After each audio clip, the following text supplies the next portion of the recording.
Welcome back to Basic Mathematics. In this video, we're going to be looking at some tools for comparing numbers. More generally, the idea of inequalities. There are a number of applications throughout mathematics where it's important to be able to establish which numbers are larger and which ones are smaller.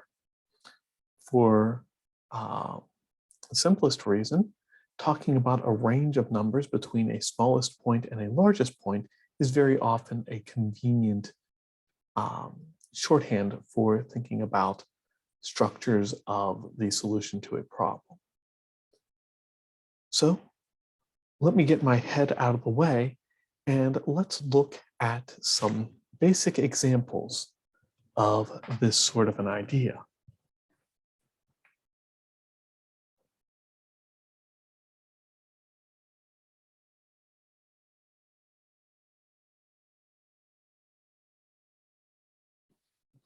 There are four inequality symbols.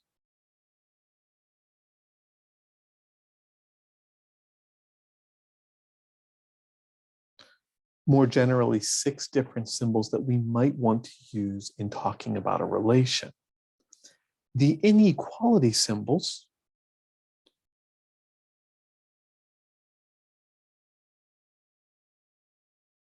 are greater than,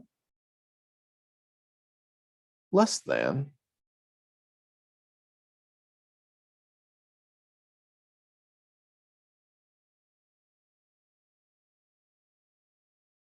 and it helps if I draw the symbols in the order I want to talk about them. Greater or equal,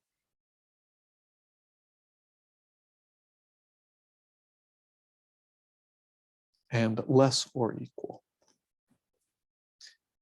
Then there is the equality symbol, and the inequality symbol.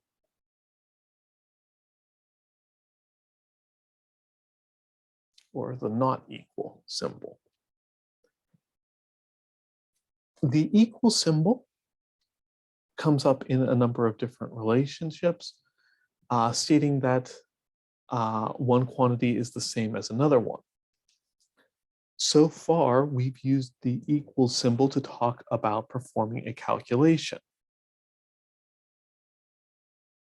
3 plus 4 equals 7. If you add 3 plus 4, or if you add 7, or if you just look at 7, you're talking about the same thing. The equal symbol doesn't have to be directly related to a calculation. It could be indirectly related.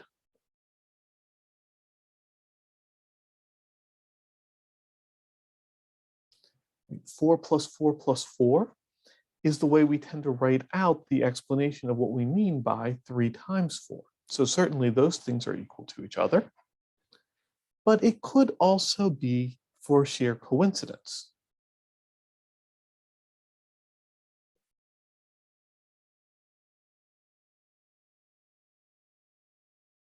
Five minus 2 is 3. 9 minus 6 is also 3. Why? Because it happened to work out that way. Nothing too special going on there. The equal sign is very generic in what it can do. The not equal sign, even more generic. If you have two numbers and they're not the same number, they're not equal to each other.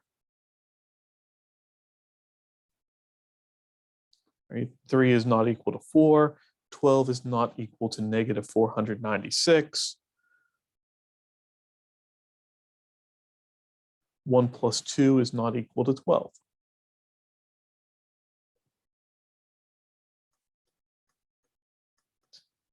The inequality symbols come up a little bit more in working with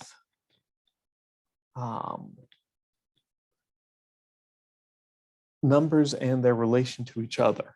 So you may think about numbers as appearing on some number line.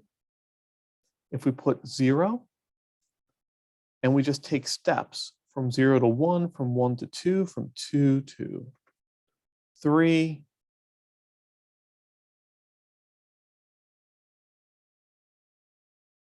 so that bigger numbers are to the right and smaller numbers are to the left. Right? Pretty clearly, 2 shows up before 6. So if we want to compare 2 and 6, we can put a less than sign to say that 2 is to the left and 6 is to the right. The less than sign I like to think of as the sign that says these numbers appear in the order they would appear on a number line. The greater than sign tells us we have things backwards.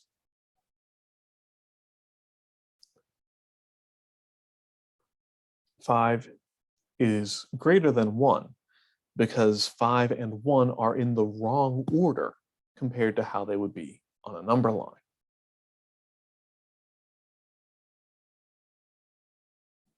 Sometimes there's some confusion around the less than or equals signs, or the greater than or equal sign. The name tells you exactly what it is doing. If we say that 2 is less than or equal to 6, that means it's either the case that 2 is less than 6, or it is the case that 2 is equal to 6. One of those things is true, so we're good to go. It is always the case that a number is less than or equal to itself. It is always the case that a number is greater than or equal to itself. To extend this idea a little bit, we can extend our number line to start counting the negative numbers going to the left. Moving backwards from 0, you pass through -1 and then -2 and then -3 and so on. And looking at things like that, we realize that an interesting thing happens with inequalities and negative numbers.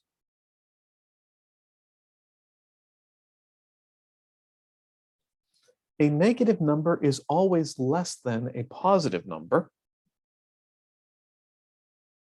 and a positive number is always greater than a negative number. But when you have two negative numbers, notice that the list kind of looks like it goes backwards. Right? -3 is less than -1. Sometimes when I'm talking about two negative numbers like this, instead of just calling it less than, I might say -3 is more negative than -1, because negative numbers get smaller and smaller and smaller. If your bank account is in the negatives, having -$50 in your bank account is a bad situation, but not nearly as bad of a situation as having -$275 in your bank account.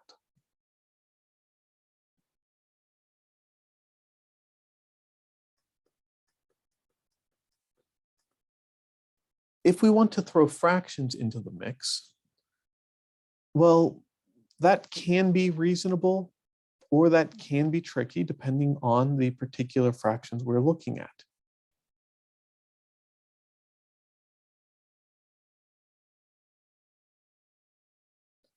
Let's zoom in a little bit on the number line, and you can divide the steps in the number line into subintervals based on fractions. So here, after 1 is 1 1/3, and then 1 2/3 before you get to 2. After 2, we can divide that up and get 2 1/3, and then 2 2/3 before you get to 3, and so on and so on. If you're comparing two mixed numbers, you can compare the whole parts, and then only if the whole parts are the same do you even bother looking at the fractional part. So if I have a number like 5 7/8 and 9 3/8, well, I immediately look at this problem and say that 9 is bigger than 5, so 9 plus a little bit is bigger than 5 plus a little bit. And we can fill in the inequality symbol in this direction.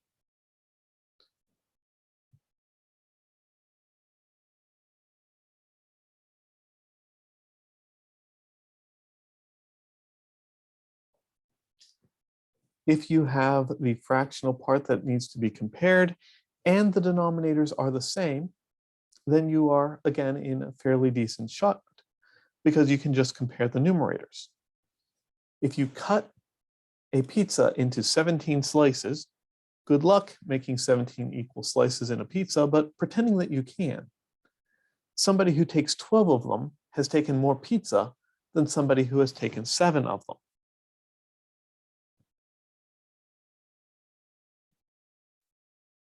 If you cut your pizza into a different number of slices, that's where things start to get a little bit confusing. Right? If we both get pizzas of the same size, let's two other people. If Alice and Bob both order a large pizza is normally cut into 12 slices. Bob cuts his into 16 slices instead. If Alice eats 3 of the 12 slices and Bob eats 5 of the 16 slices, who got more pizza? It's not immediately clear what the answer is.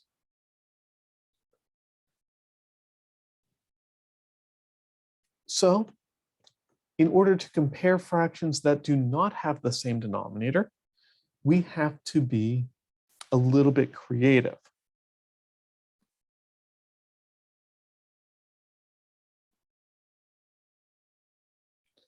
And we will be that little bit creative using a process known as the common denominator method. Common denominators are essentially working backwards in reducing a fraction. 3/12, you may notice right away, we can reduce. And in fact, that's going to make our life a lot easier.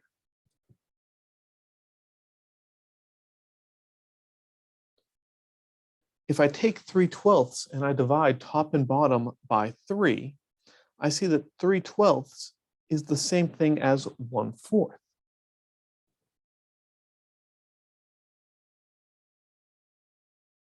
Our other fraction has a denominator of 16, 5 over 16. So if we can figure out what fraction we would look at so that when we reduce the fraction, we end up at 1/4, then we'll have the same denominator and we'll be able to compare.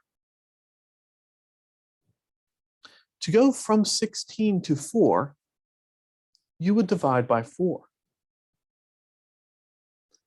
And if we're going to divide by 4 in the denominator, we have to divide by 4 in the numerator as well. So the question now becomes, what number do you divide by 4 in order to land at 1? Well, division is the inverse of multiplication. So the inverse of dividing by 4 is multiplying by 4. 1 times 4 is 4. So 3/12, playing around with reducing the fraction and then working backwards, we see that 3/12 is the same thing as 4/16. So instead of comparing 3/12 and 5/16, we can rewrite that as comparing 4/16 and 5/16. And now that we have this comparison, I think it's pretty clear that 5/16 is bigger than 4/16.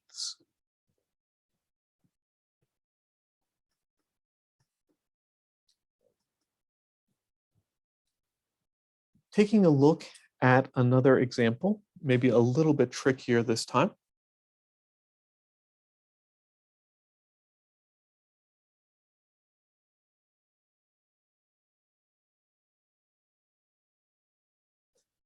5/8 and 7/12. This time we don't have that nice feature of we can reduce one of these fractions and find a nice way of comparing. Instead, we have to get a little bit more creative again. So reducing a fraction is dividing the same thing in the numerator and denominator so that you end up with simpler numbers, smaller numbers. If we want to work backwards, the inverse of dividing is multiplying. We need to multiply numerator and denominator by something. And so that changes the way we can state our goal. I want to multiply 8 times something, and I want to multiply 12 times something else so that the results of both of those calculations are the same. Well, thinking about the multiples of 8 and the multiples of 12, 8 times 1 is 8, 8 times 2 is 16, 8 times 3 is 24, 8 times 4 is 32, 8 times 5 is 40, 8 times 6 is 48, and you can keep going. 12 times 1 is 12, 12 times 2 is 24, 12 times 3 is 36, 12 times 4 is 48, and we could keep going, but I should have noticed well before this that we ended up with 24 on both lists. If I take 8 and I multiply it times 3, I will get 24. I can't just arbitrarily multiply by 3, but if I multiply numerator and the denominator by 3, I get 15 over 24. That's a fraction that could reduce, but we don't want to reduce it, right? You can divide top and bottom by 3, get back to 5/8, and you've defeated the purpose of everything we've done. Likewise, if I take the other fraction and I multiply top and bottom by 2, I will get 14 over 24. You can check that 14 over 24 does reduce and go back to 7 over 12. But now we have that like denominators. Both denominators are 24, which means we can compare these by comparing the numerator. 15 is bigger than 14, so 15 over 24 is bigger than 14 over 24. So 5/8 is bigger than 7/12.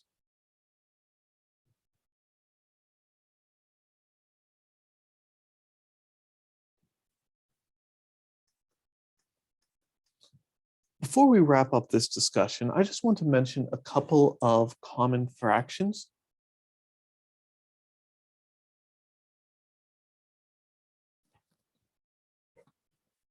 Very often, when working with measurements in the United States, dividing by 6, 8, or 12 is pretty common.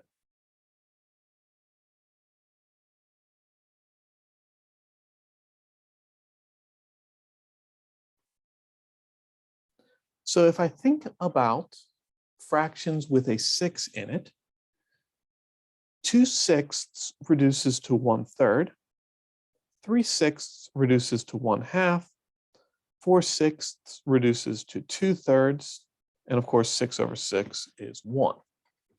If you know those fractions offhand, you can save yourself a lot of effort in trying to worry about common denominators and comparing fractions.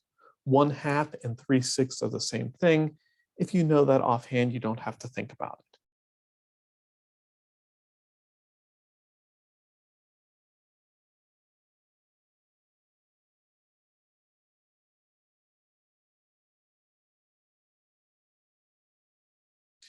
Likewise, if I look at the fractions of 8,